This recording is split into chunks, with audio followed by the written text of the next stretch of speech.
That's it, man. Game over, man. It's game over. No tears, please. It's a waste of good suffering. Fairly alarmed here.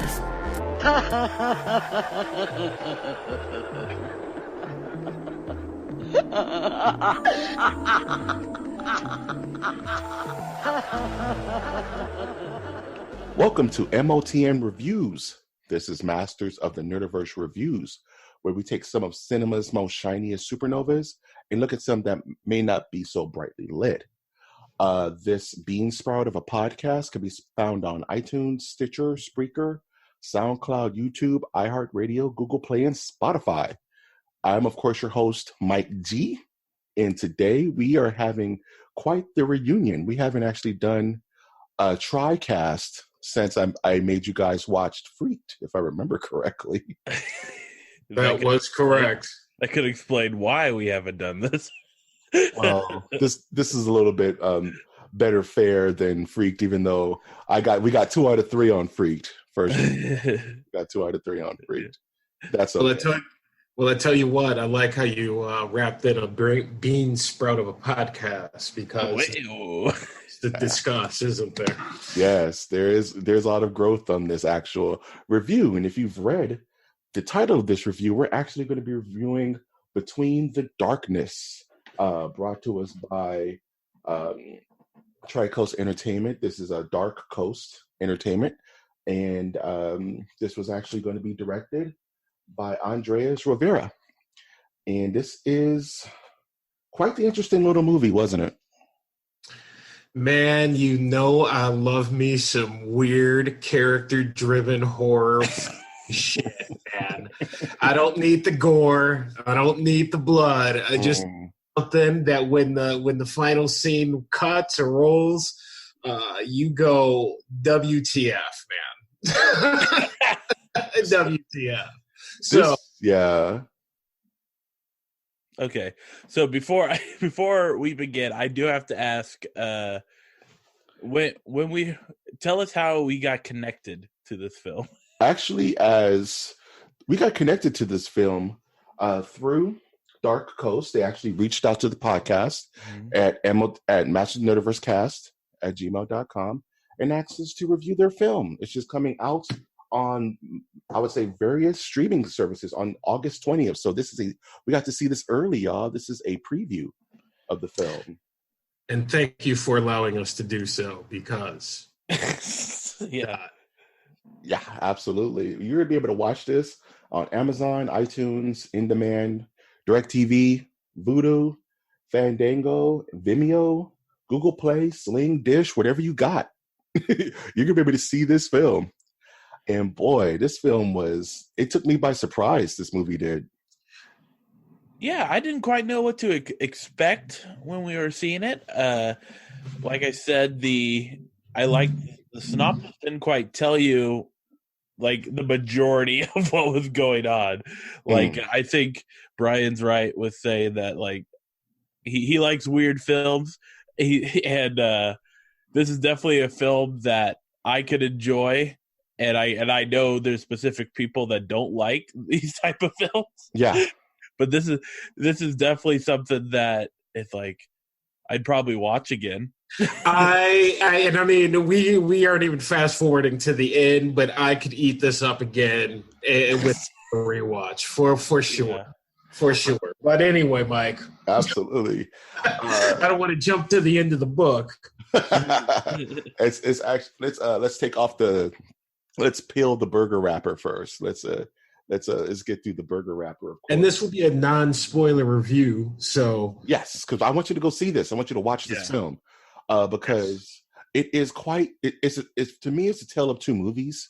It's kind of a split between a coming-to-age film and kind of a film dealing with loss and loss aversion and trying to get past a loss to where you kind of don't know what's real and what isn't in this movie, which is I'm still kind of left wondering what's real and what isn't. Exactly. And if we decide to go to a spoiler version of this, we can discuss some of that. But when you about this film as like a whole and the viewing experience, I was, and I love it when this happens, where I am just surprised. Like, Yeah. I'm happily surprised with what is being put on film for me. And the weird, freaky part about this, you call it like a mismatch of a coming of age and dealing with loss. What is the crazy movie that we recently reviewed, Mike, with a child who just walks off into the middle of nowhere after he's crowned king of God knows what? That was. Are you talking about? We didn't review Hereditary, even though I do. Hereditary. This reminds me of Hereditary and A Quiet Place just thrown together, and I'm like, I kind of really want this in the theater. You know man. what? This reminds me. Sound was fantastic. So creepy. You know what reminds me of is Mandy. You know, Interesting. It has a very fairy tale, euphoric kind of feel to it throughout the film, even the start of the film, where you're like, okay, what's going on? And when it first starts, it makes me think like slasher film. I was like, okay, is this someone like whimpering Hostel style in some dank room with a dude with a pig mask on or something nuts? But no, it's not that at all. It's really the story of our, I would say, main character, Sprout. And what got me, and I'm knocking on wood, is that this movie's also about sleep paralysis. And I suffer from sleep paralysis sometimes. So this hit me right in the gut. I was like, I don't like this. I guess I didn't even, I don't know. I was caught up with the movie. So even some of this that you're even bringing up in the early parts of this review, I'm like, oh man, I should probably look at it from that perspective. Like, yeah, sleep paralysis. That explains it. Yeah. Right. Like, it's very, like, I can't think of other films that have tackled sleep paralysis recently at all. It's like, I mean, there's the one documentary that has people like reenacting what they've seen in sleep paralysis, but in like what I was reading one article talking about this as like a folk horror film. It really is folky because it's very, but given certain scenes, this could almost be like a children's tale, like where the wild things are kind of story, but it crosses some lines where it's like, yep, no kids. No kids. But teenagers, I think I do some teenagers some good to see this film because there's some lessons to be learned in this film. And coming from a place like Wisconsin in the woods, man, I've known one or two people that may worship some Greek gods or whatever gods they may worship that just didn't quite seem to be on kilter with the rest of society. Let's talk about that, because I want to go into the characters in regards to their character development, because all the characters in this movie, almost every character in this movie had some form of growth, which I love. And let's talk about starting with the father. I don't remember. Lou Temple.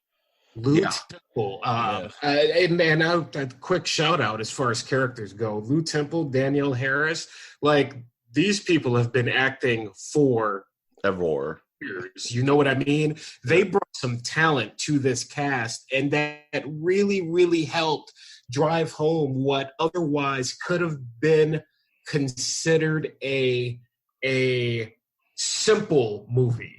You know what I mean? Yeah. There isn't a lot of FX. There isn't a lot of like flashes going on. It's pure acting on screen, which I absolutely love. So, with Lou Temple, go on. Yeah, man. He definitely played the father, who was very. It's the movie played with you a little bit, because there are times where I was all with the father. Like, okay, he's a kooky father. He's engaged with his kids, and given the loss of their mother, their wife, he's kind of just taking them out to the middle of nowhere to kind of reset. It seemed like, you know what I mean. But that's when you first open the movie. You don't necessarily think like, no, this is infinite home. I thought they're like on some vacation or something. And I guess that's a quick question, and this isn't a spoiler, but like Sanctuary, did it open in Sanctuary, or were they traveling to Sanctuary? Was that like permanent? I thought they were traveling to Sanctuary. Yeah, because when they got there, he was like, "All right, children, go off and explore." And the son's name, Perseus, his son rules. Perseus. Because the dad, like you alluded earlier, which is another foil. The dad took like he took like 10 steps forward and like 20 steps back in regards to, okay, he's cool. Oh no, he's not cool. Okay, he's cool. Man. He kept playing, absolutely. You know. Right.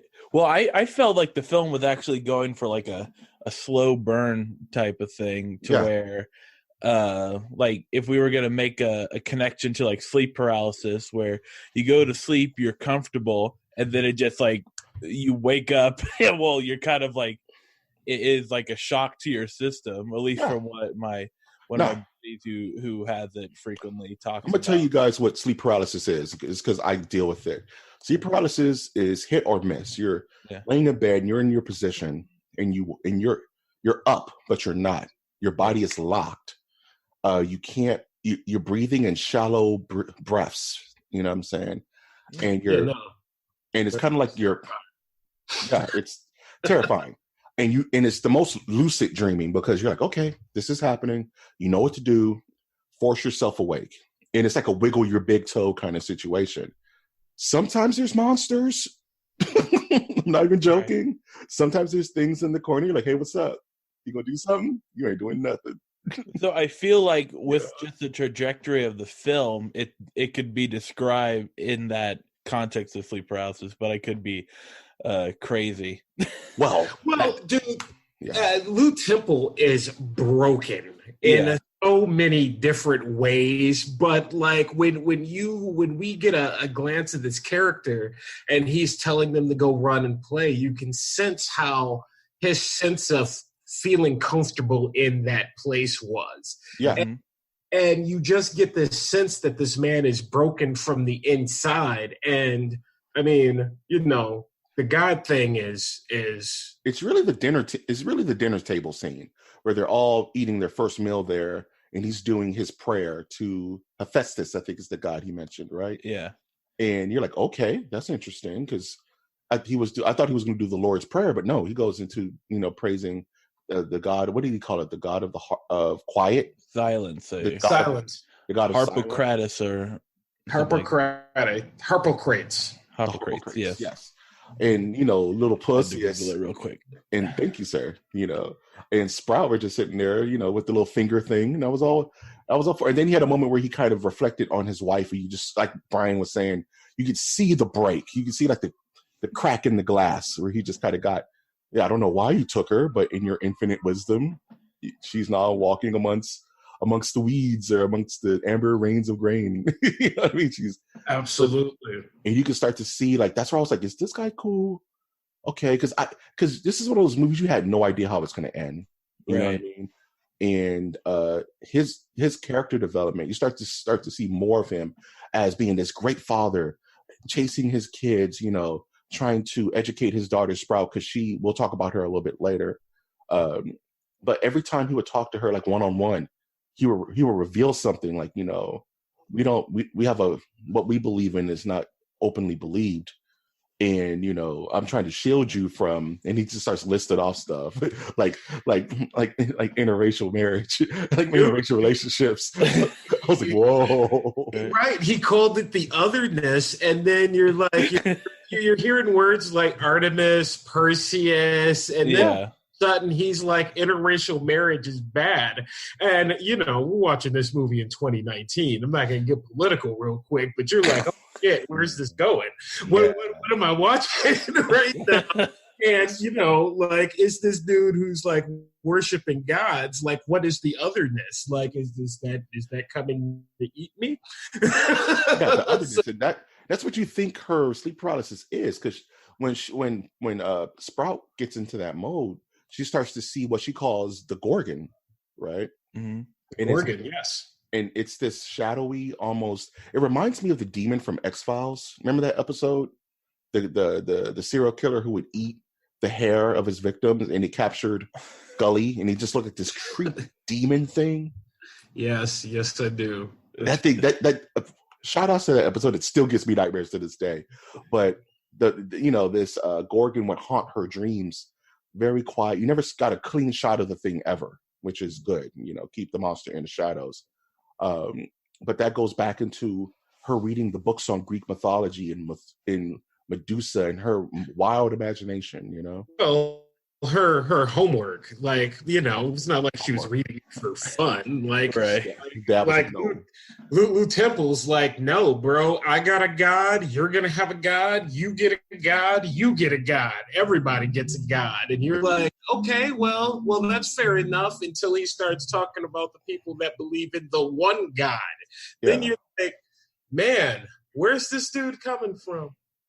Yeah, so I was finding it interesting with let's see here. I want to know the director's inspiration for this film, because I was getting vibes of cheesy, those cheesy Christian movies that come out with Kurt Cameron that are by the way, just anyway. Yeah, Kurt Cameron and the guy who plays Hercules. Kevin Sorbo. Yeah. So it kind of has that vibe to me in the beginning, and then it kind of it plays on that. Look, they're about to have their meal together, but then it's not what you think it's going to happen. It's actually a Greek mythology based. Yeah. And then but there's still that the weirdness of the father, to where the movie never what we talked about, does not give a definitive answer of whether in this world, whether it's all in the dad's head or not. I think they actually make a good there's actually a small quiet community that used to come up here, but for this special occasion it's just his family. Well, I think that goes back into the origins of the father, which he kind of divulges to his daughter when he's completely gone. And that's that we were once free and we worship different gods then, which makes me think they were they were worshiping heathen gods at some point. And because he had the children with his wife, they had to kind of readjust and reshape their religion. Well, they pointed specifically to a different statue. The way it came out to me was they were worshiping a different Greek god. Yeah. But because of the murder that he caused, he devoted his life to the god of silence, so that no one will talk about the murder that he committed. I didn't catch that. I did not catch that. Okay. I did catch that, and I don't think it's going to hold up in a court of law. But Judge Judy just looks right. You know what I mean? I'm like, well, God is a god of silence, so I can't really say anything about any of that. Religious beliefs in the court of law, I mean, it might hold up, but that's a story for another day. But yeah, man. And now thinking about it, given what he was talking about, we enjoyed each other, we drank with each other, it makes me think that maybe the god they worshipped before was Dionysus. Because there's a moment where the park ranger says, "Oh, I'll bring some wine," and he kind of smirked and said, "Dionysus would be pleased." You know what I mean? And then and then we got to go into. And I think without going into spoilers, maybe we'll do spoilers later, but that'd be a good segue to go into his older daughter. The older daughter that's kind of on the periphery of this film the whole time. The mystery of what happened with her and how she was shifting she chose her god to be Aphrodite. He thought that was not, he didn't approve of that god. She was wrong. You told me I could choose any god I want. I chose Aphrodite, the goddess of love. He's like, no. That's not a good god. That's not a good one. Choose again. You did a bad roll. You got a natural one. You know what I mean? You need to roll again. Which makes you think that he truly believes in the Greek gods, and this is he's worshiping. Which adds, when you start thinking about, well, what would it be like if I worshipped Greek gods? Right. Like now. Perseus and Artemis and Aphrodite. Well, I'm not sure about Aphrodite, but they were children of Zeus, so obviously he's the Zeus in the movie. But you start thinking about, well, what would it be like to worship 15 gods and be like, no, I'm just gonna pick one and that's mine. Mike, you playing some D&D lately? Being a D&D guy, I was like, this is fantastic. I don't know. Can we do this? Is this a Pick your class, dude. Pick your class. Right. Absolutely. You know? And that's a very good segue to, I would say, the one actress who stole this movie, which was Sprout, the main actress. Nicole Morin Sherman. Yes. Thank you. Yes. And we're introduced to her kind of, not a girl, not yet a woman. Kind of, she's starting to begin blossoming into an adult. And she's in a situation where her father is constantly kind of browbeating that. He's suppressing it because he saw the way that his older daughter went. You know what I mean? So, so anytime that the Sprout would do anything trying to, I would say, like her femininity blossom, he would repress it. And how many times in the movie did he say, okay, you tried to show off your midriff to absolutely no one and everyone? How about an hour of silence? Okay. Yeah. You came out and said hi to so-and-so. You weren't supposed to do that. How about an hour of silence? He was constantly suppressing her, which I think was a root cause of her sleep paralysis, because most sleep paralysis is brought on by the feeling of suppression or anxiety. You know what I mean? And she was feeling this anxiety about, she doesn't know what to do with these emotions. Or, she was like, I'm 13. I'm growing up now. And Dad was not trying to hear it. That's why he never called her by her name. You didn't know her name until the very end of the movie. And no, absolutely not. You know what I mean? And she goes through this cycle of really just coming to age. It's just really her being a warrior woman, her and her sick Princess Mononoke makeup and her makeshift staff and shield she made. Dude, I love the staff and shield, bro. I was like, can I make those? That's kind of dope. Now, I have to ask, did you think halfway in the film when they first showed the staff that it was not real metal? I think that was just, I hate to say, I think that was just, sometimes it looked real metal because she was sharpening it at certain parts of the movie. I thought it was a real staff. Because there were some scenes where it didn't look real. I will say that. Well, there is a scene where she is stabbing the tree and then the blade comes off and it kind of looks like cardboard. But I thought there was this part of me going, oh, well, she's like pretending to be a warrior, and eventually there's going to be like a weapon that looks similar or something like that. But in the end, it actually, the part you're talking about, because the actual staff itself, because she's working on it and refining it throughout the entire movie. Yeah, so it could been refined. I just missed that part. And it also looked like it was on a hinge, like the actual blade was like on a hinge. So when she poked it, it kind of just bent like a sickle, and then she straightened it back up. You know what I mean? And then later on, you see her wrapping it with like tape or something to like secure the point. Mm-hmm. So I think she was super fascinating, and her kind of constantly asking her dad for a kind of affirmation. I'm seeing this Gorgon. Do you believe me? And Dad's like, no, I believe that you believe. Like perfect parent kind of talk. I believe that you believe you saw what you saw, but maybe your little imagination's going a little too crazy. How about an hour of silence? Jeez. Well, the Gorgons in Greek mythology was three sisters, and one of which who was Medusa, and Medusa was the mortal one, but the other two were not, and they were like, the Gorgons. At any rate, look, he brought the word Gorgon up. She did. You know what I mean? It's not like she had a dream and she was like, I saw a Gorgon. So he's referencing, as we see further along, he's referencing like this imaginary creature, which, as we're having this discussion, my mind is just twisted right now. I'm like, were they sane? Was he sane? Who were they even talking on the same level? You know what I mean? Because from our conversation, it seems as though I am saying that he believed what he was saying, and you guys seem to be saying that it was a make-believe world that they were kind of living in. No, I'm saying that you find out that it's actually very real according to the.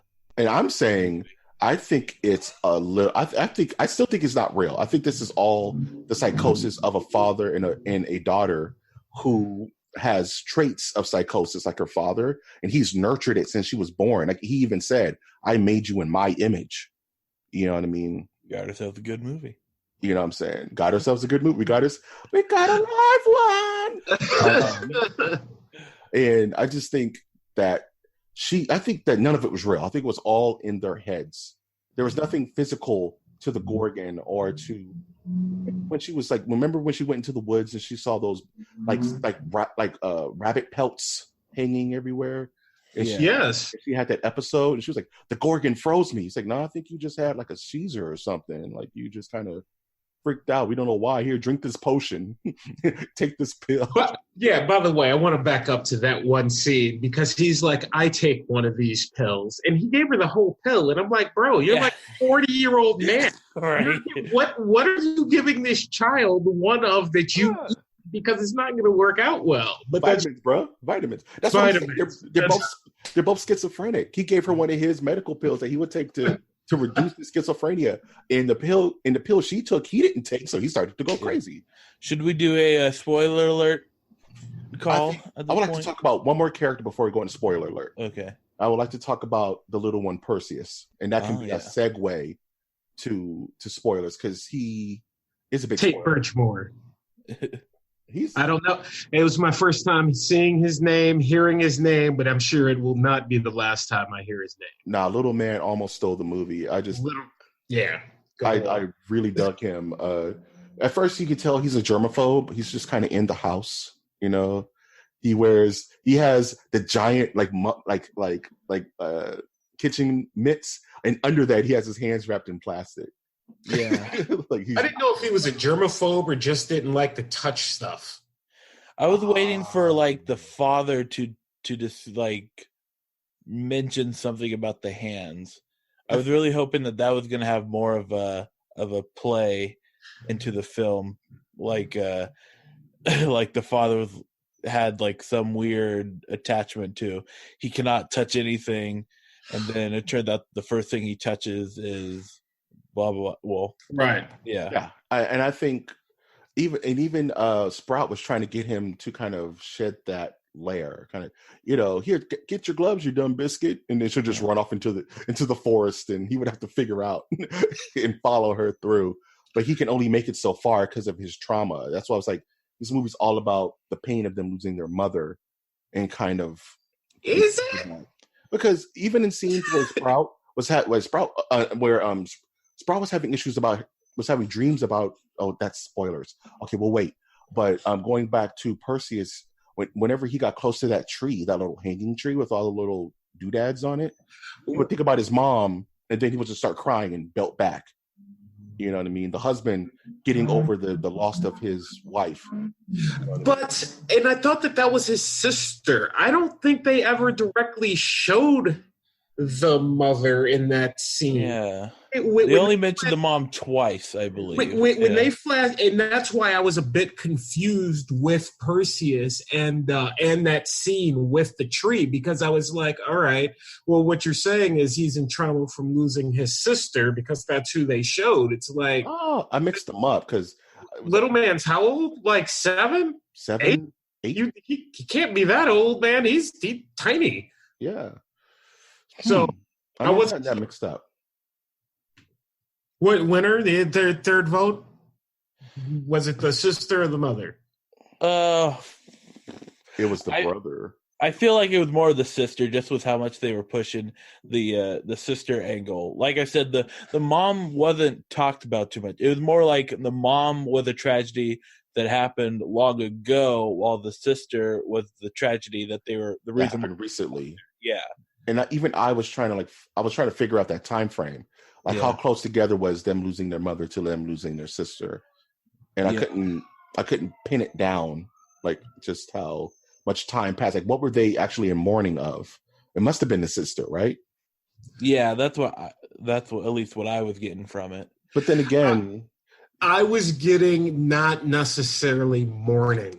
Like I never felt like they were in mourning. I felt like they were just in sanctuary to get away from everything.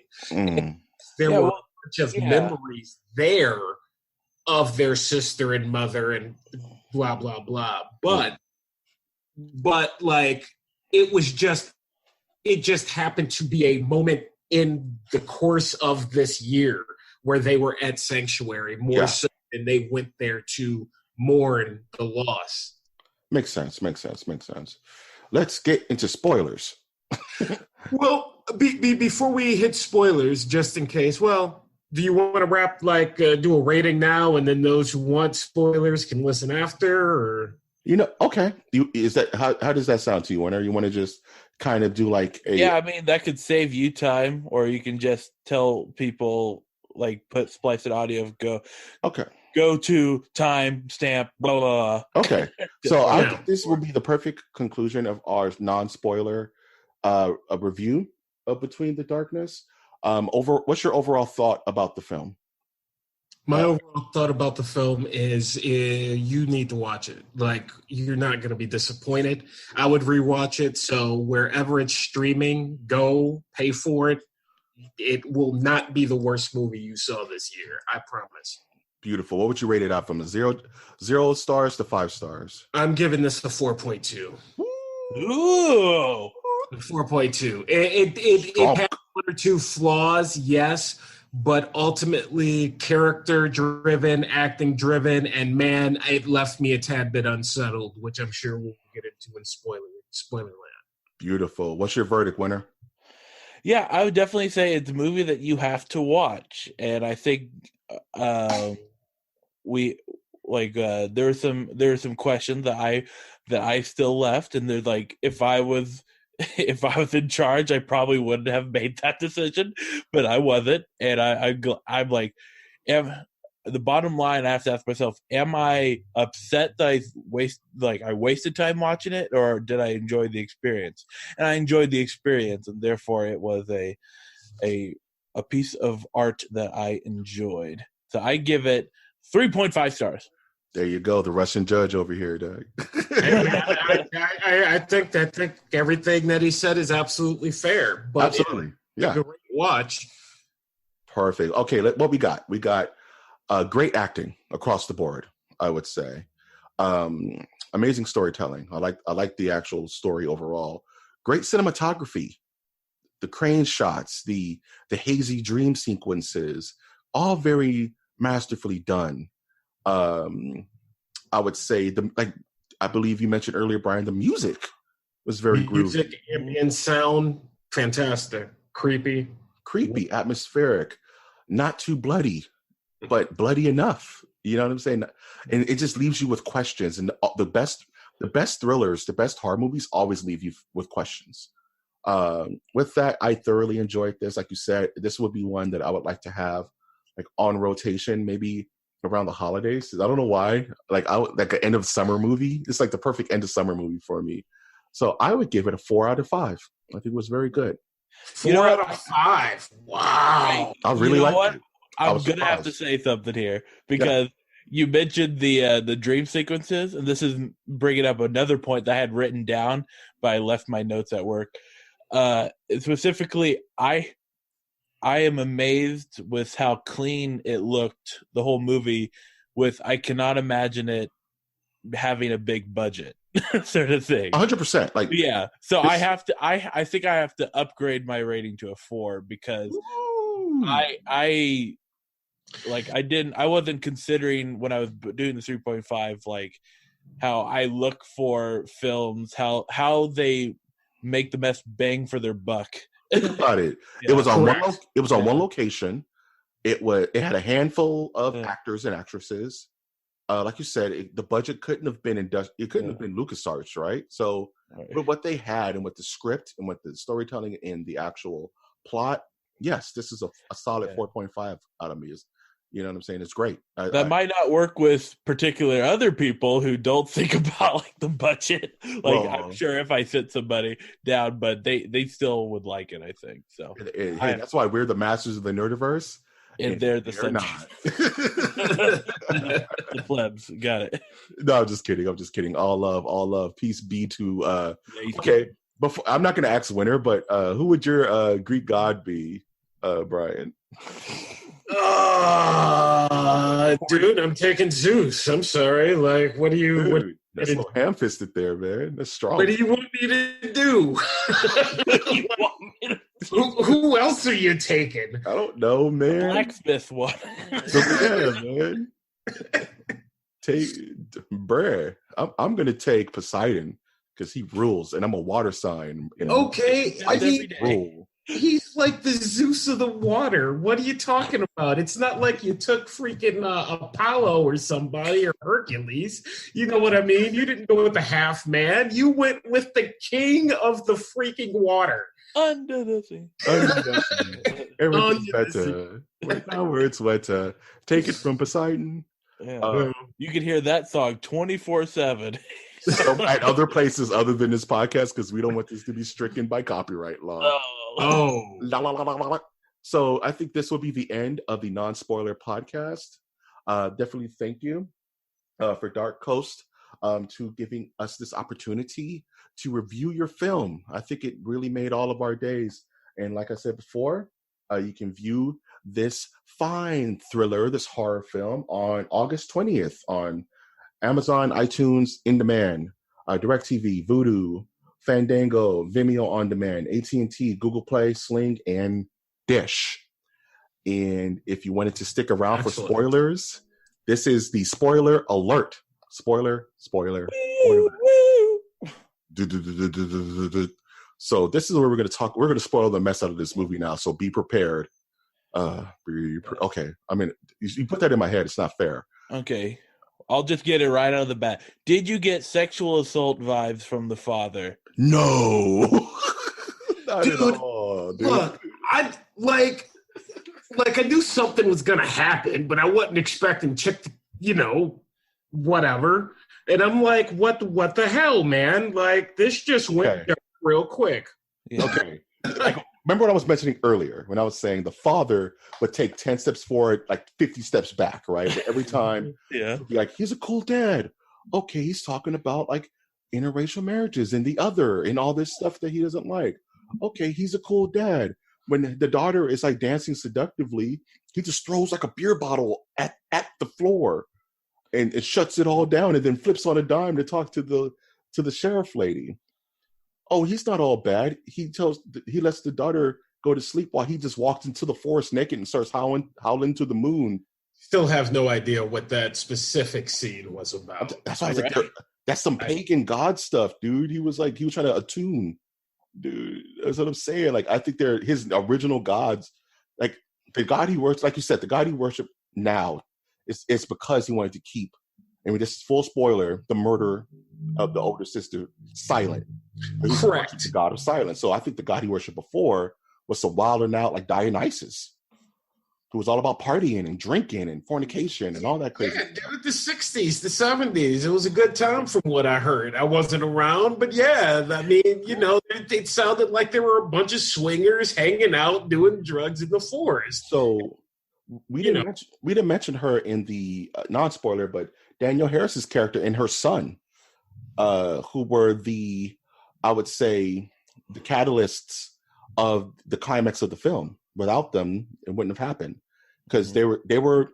What did he call her? Because there's a scene where the father's having a nightmare. He called her a succubus. Succubus. And there was a scene where Sprout was having a night terror on the couch, and he was having a dream about her in his dream, and that kind of started all of his kind of pseudo madness. Because he was having a wet dream, dude. He was going through it. But he wasn't having a dream until Sprout was in the house. When that's when the Gorgon came up. So, like, he just randomly started having a wet dream, like, when she's in the house. Like this is where I'm still, like, torn between. I mean, the Gorgon wasn't real. It was her dead sister. I mean, not real. You know what I mean? But their mythology behind it. Sprout seems to me to think it was real. And so does he. And so does he. And there's a scene where he has that dinner bell, that chime, that he would kind of. Triangle. What's it called? The triangle. The triangle. And there's a scene where he's worshiping to his god. He's like, leave her alone. You know what I'm saying? Like, even he's like, don't take her. And it's like, who is he talking to? Is he talking to his guy? Is he talking to the Gorgon? Does he start to believe at that point? It's a very quick scene, but he gets frustrated. And that's where he takes her down to the crawl space and says, I'm having a confliction of faith. I'm having a confliction of being a father. I'm just want to be honest with you because I'm to the point where I believe that this is real, that the gods are working against us for whatever reason. When he first took her down to that crawl space, who else thought that she was not going to be coming out of that crawl space? I was like, no, she's not coming out of here, man. This is terrible. I thought that was the climax. I thought that was going to be the end of the movie. It's going to end really bad, real fast. 45-minute movie. Like, bruh. Yeah. But then you have, to go back to Danielle Harris's character, who is a normal human. She is the other, right? She's the otherness. Yes. So she's like, no, let your hair down, sweetie. You're a woman. When you fall for a guy, you're going to feel the tingle in your tummy and you're going to know you're in love. And she was just trying to like, oh, I really like your dad. I think he's not normal. I think he's cool. And she's like, and, Sprout being, how she was raised, women and boys aren't supposed to play, right? Women and boys aren't supposed to play. So correct. She brings her that weird son, him and his drone, dude. Right. Boy. That was the only thing that was really out of place was that drone. You're like drone, dog. Like, bro. Right. I mean, there's like two main like points of the film that made me like turn my head a little bit of like, what's the point of it? And the drone, I kind of went like, okay, they needed something that was like 2019 that you don't grounded. Yeah, like you can buy a broken controller for like $10 and pretend like there's a drone flying around. They showed it once. They did? They showed it once. One time, because Lou Temple called it the something machine. He called it like a whirly bird, dog. He's like, yeah, that's right. Your son and his little contraption. Yeah. Little whirly bird. There you go. Yeah. Yeah. What if all the crane shots was just from that actual drone? You think you could have got that high? Yeah. Yeah. Sure. I think it definitely was drone shots. Like I asked, first of all, I need some clarification on etiquette. Is it etiquette to have one person with you watching the screener with you? I think it's fine as long as there's no NDA. So we're good on that front. Okay. So I asked the person how do you think they did that shot? It's a drone.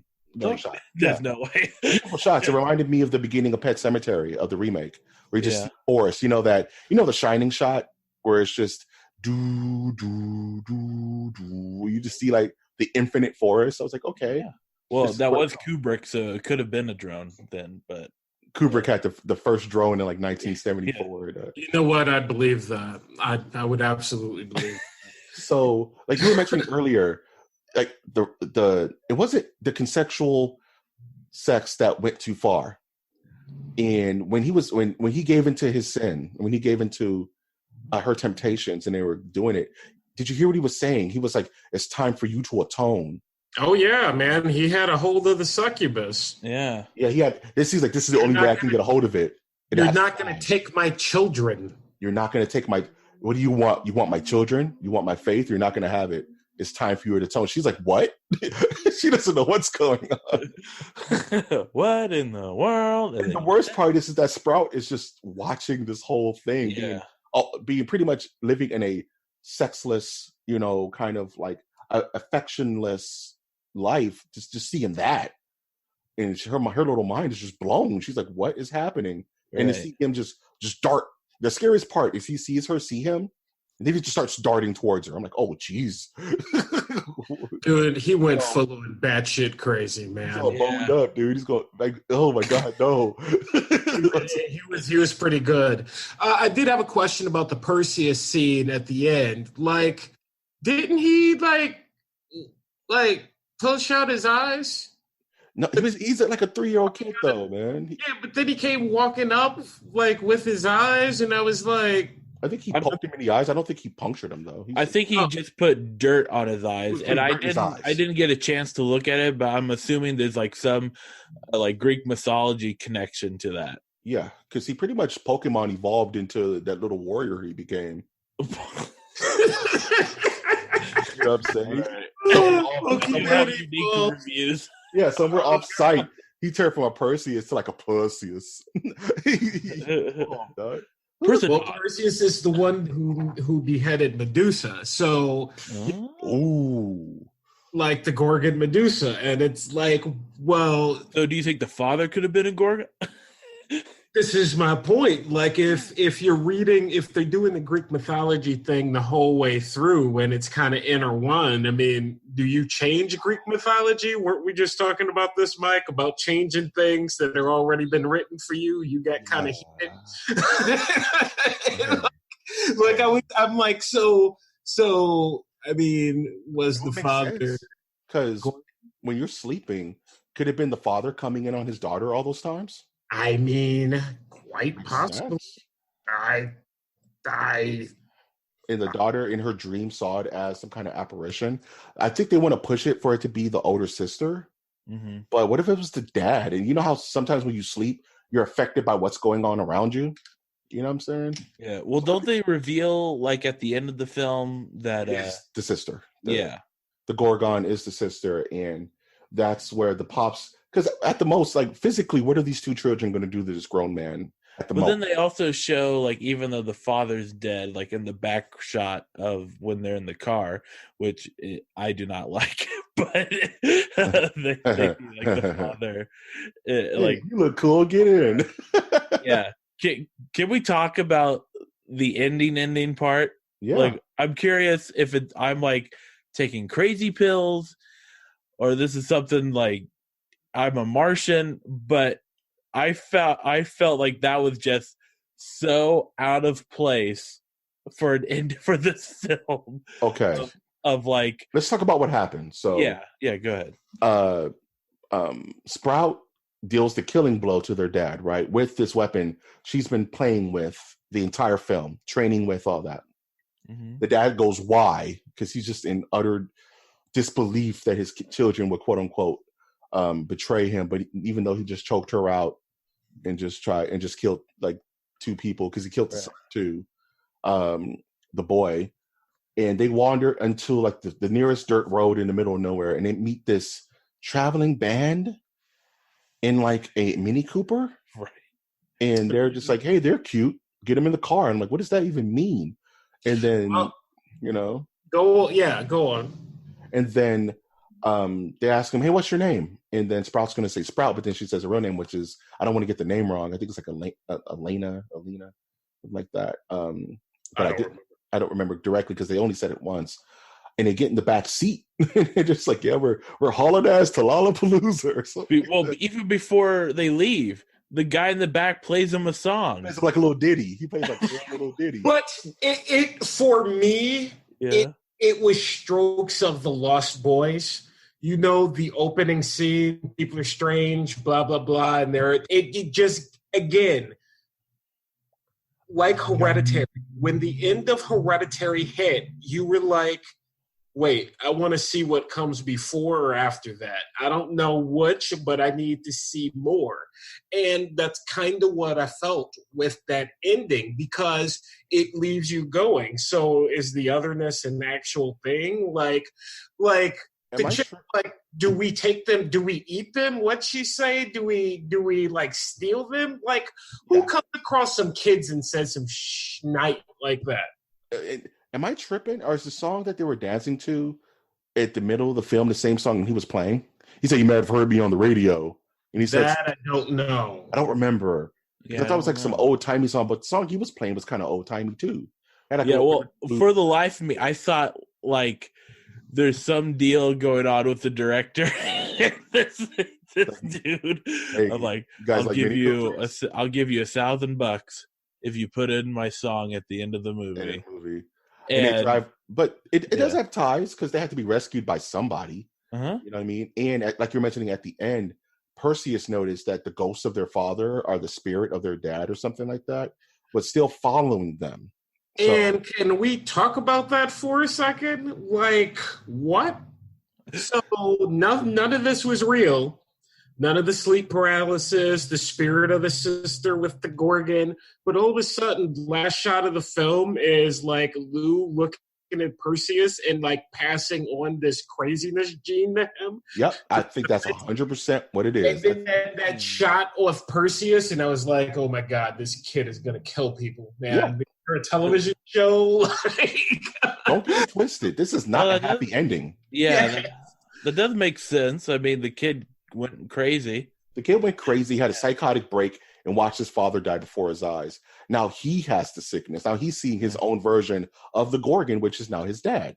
And his father, Lou, had said, your grandfather built the sanctuary. Mm-hmm. So I'm left like, well, what was granddad like?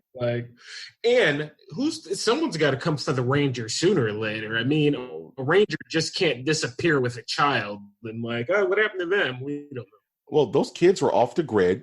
They were homeschooled, so nobody was missing that family. Right. You know, they didn't have any friends like this. They had no cell phones. They had no TVs, no internet, no nothing. So those kids belong to those musicians now. And even the musicians mentioned, but there's a ranger station, you know, like a half a mile up. We can drop them off there, but they don't know that the ranger is dead and her kid's dead, even if that's the same ranger. You know what I'm saying? So it's really left kind of ambiguous with not a happy ending to what's going to happen with these kids. You know what I mean? Because they're both jacked up. Jacked up, man. It was a jacked up film. Right. It was a jacked up song, man. Like, it was jacked. I love it. I love it. Do you guys have any closing thoughts before we shut this down? If you stuck with us this long through the spoilers, and actually, I think through our spoiler, you could probably still go through and watch it, and you'd be WTF. It's a visual slice of pie. Definitely still watch this, please. Watch it, man. This is a good flick. It's a good flick. Yeah, like I said, it's still a great movie and great viewing experience for folks. I mean, it zigs when you think it's gonna zag to me. Yep. And it's like a category of film that we don't have that much of, like a non, like a folk horror. Yeah. Dude, I want more of it. Give me more of this horror right here. Do you hear that, Dark Coast? We want more. Yeah, like we Greek want mythology more. horror. There you go. Greek mythology horror or whatever. Greek mythology horror, man. The sequel should have like a minotaur, bro. Dude, that'd be dope. Yeah. It's like takes place in the future, and Perseus is a grown man. Yes. He With wears a pup minotaur? Yeah. He wears a bull's head and he like kills people. They go back to the sanctuary. Yeah. We left something there. Yeah, between the darkness too. Back to the sanctuary. How about you want to bet that character of the DJ boy over the radio? Now he's like a superstar, and two kids are super rich because they live with them. You know who that felt like to me, honestly, that black dude. I don't know who his name was, but Reggie Watts. Are you a winner? Did you play Fallout? Who's about like Trey Dog? What's his name? Yes. Who's the radio dude? In 3, I think it is. Three Dog. Yeah. Three Dog. That's exactly. And I was like, did someone play Fallout and put this dude in here? Like, that's what it feels like. That's what he was doing before the bombs dropped. He was going. He picked up these two kids that ended up being like they ended up joining the Brotherhood of Steel, and they had powers. That's great. For more content like this. If you want to listen to more MOTN reviews, please visit our website, which is mastersnerdiversecast.com. where you can listen to all of our episodes, all of our reviews, all of our top 10s. We have hours upon hours of good content, so I would definitely be most appreciated if you give us a try. If you would like to support this channel, you can definitely do so through our Patreon, which is MOTN Patreon.com/MOTN. Brain went a little backwards there because I'm so backwards and besmitten by all of the love that the community is giving us. May it be on Twitter at MNerdiverse or however you're listening to this podcast. I want to thank Brian and Winter for joining me on this very special episode. Thanks for having me. Yeah, thank you. Absolutely. And we will always ask you, you, to look towards the skies, to look towards the